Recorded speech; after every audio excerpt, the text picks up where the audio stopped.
Five news కి స్వాగతం. ప్రజా సంక్షేమమే కాంగ్రెస్ లక్ష్యం. 15వ వార్డు ప్రచారంలో ఎమ్మెల్యే సుదర్శన్ రెడ్డి. బోధన్ మున్సిపల్ ఎన్నికలలో భాగంగా పట్టణంలోని కాంగ్రెస్ పార్టీ 15వ వార్డు అభ్యర్థి గమరపేట శ్రీను నిర్వహిస్తున్న ప్రచారంలో రాష్ట్ర ప్రధాన సలహాదారులు ఎమ్మెల్యే సుదర్శన్ రెడ్డి పాల్గొన్నారు. ఈ సందర్భంగా స్థానిక ఏకచక్రనగర్ కాలనీలో ఏర్పాటు చేసిన సమావేశానికి విచ్చేసి ఈ వార్డులో ఇప్పటి వరకు 29 మంది లబ్ధిదారులకు ఇందిరమ్మ ఇళ్లను మంజూరు చేయడం జరిగిందని, అలాగే వార్డు అభివృద్ధికి అనేక రకాల మౌలిక వసతులను కల్పించాలని, తమ ప్రభుత్వం ప్రజలకు అనేక సంక్షేమ పథకాలను ప్రజలకు అందిస్తున్నదని, పేదల పట్ల అంకిత భావంతో పనిచేస్తుందని, 15వ వార్డు కాంగ్రెస్ పార్టీ గుర్తు చేతి గుర్తుకు ఓటు వేసి యువ అభ్యర్థి శ్రీనుకు భారీ మెజారిటీ అందించాలని కోరారు. తనను గెలిపిస్తే వార్డులు మరింత అభివృద్ధి పరుస్తానని అన్నారు. అలాగే బీజేపీ నుండి పెద్ద మొత్తంలో యువత కాంగ్రెస్ చేస్తున్న అభివృద్ధిని చూసి కాంగ్రెస్ లో చేరడం జరిగింది. ఎమ్మెల్యే సుదర్శన్ రెడ్డి వారికి కండువా కప్పి సాదరంగా ఆహ్వానించడం జరిగింది. అందరూ కలిసికట్టుగా పనిచేసి కాంగ్రెస్ పార్టీ గెలుపుకు కృషి చేయాలని తెలిపారు. మా ఊళ్ళందరూ నాకు కష్టపడి ఓట్లేసి నాకు కష్టం కానీ లేదని ప్రేమలు జరుగుతుంది. వాడితో మంచి తిరిగి చేస్తాం పని. అర్థమైందా? ఆ మొగళ్ళకు కూడా ఎప్పుడు పాడు కదా. ఆ పౌసర్ తాగి దన్నక కొడతారా? ఇళ్ళ బట్టలు ఇప్పిస్తాం, 2 నెలలు ఇప్పిస్తాం. ఈ గల్లీని అందరికంటే ఎక్కించినాం. ఓట్లకు కూడా 45 లక్షలు ఇచ్చినాం.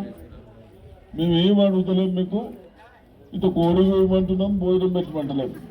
గాడికి ఓటు వేసేది గీడికి ఏమంటున్నాం అంతే.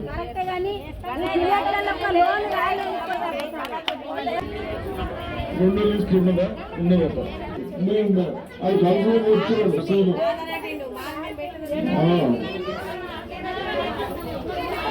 మరి మొబైల్ 20 ఆర్డర్ అంతే కూడా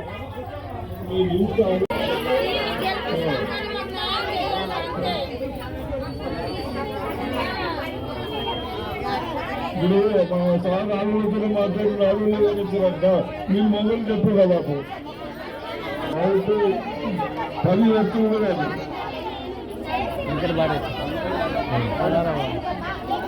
సరేనా? ఇది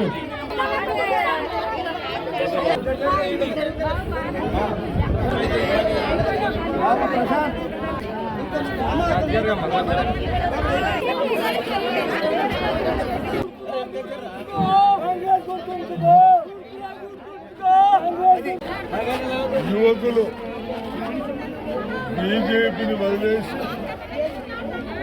రేవంత్ రెడ్డి గారు చదువుకున్న వాళ్ళకు ఉద్యోగాలు ఇస్తా ఉన్నాడు, ఐఐటి ట్రైనింగ్లు ఇప్పిస్తా ఉన్నాడు. ఈయన బాగుంటే కాంగ్రెస్ ప్రభుత్వం బాగుంటే బాగుంటుంది అనే ఉద్దేశంతో వీళ్ళందరూ యువకులు కాంగ్రెస్ లో చేరారు. 15వ వాడ బోధన పట్టణంలో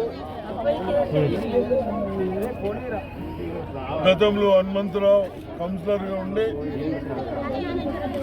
వారు యువకుడు శ్రీనివాస్ అయితే బాగుంటుందన్న ఉద్దేశంతో ఆయన చేయకుండా మరి 15వ వార్డులో శ్రీనివాస్కు అవకాశం ఇచ్చారు.